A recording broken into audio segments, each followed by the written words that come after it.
The idea of a privatized water sector has fueled debate in every sector, and the newest civil society organization is going a step further by demanding the initiative be put on hold immediately. The one-month-old civil society network says the plan is a terrible idea. Plans to privatize the island's lone water company were announced officially in the 2006 budget presentation.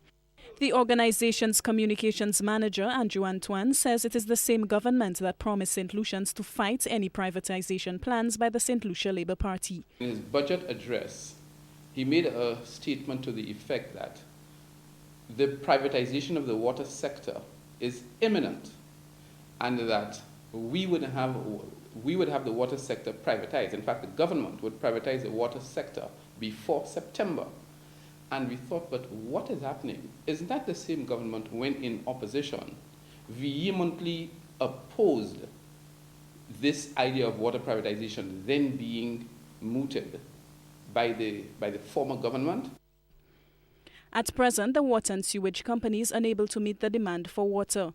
The permanent secretary in the Ministry of Communication and Works says securing an adequate and reliable water and sewage service will cost $350 million EC. The ministry hosted 9 possible investors at a recent bidders conference.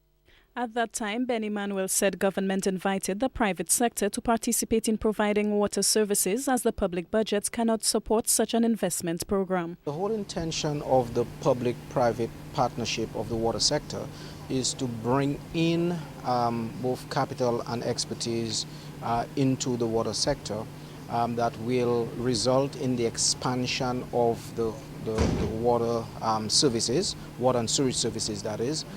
In terms of reform, the reform would be a reflection of government's policy.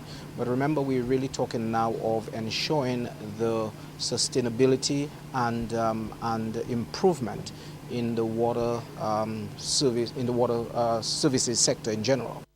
But Antoine insists this is not the way to go. He predicts doom for the proposed initiative. The communications manager says water privatization in countries across the globe have been disastrous. We believe that you have got to come to us with more than this one option so we can examine more than one option to determine for ourselves or together with you whether this option that you're pushing is the better option, the best option, or whether we can look at another option to avoid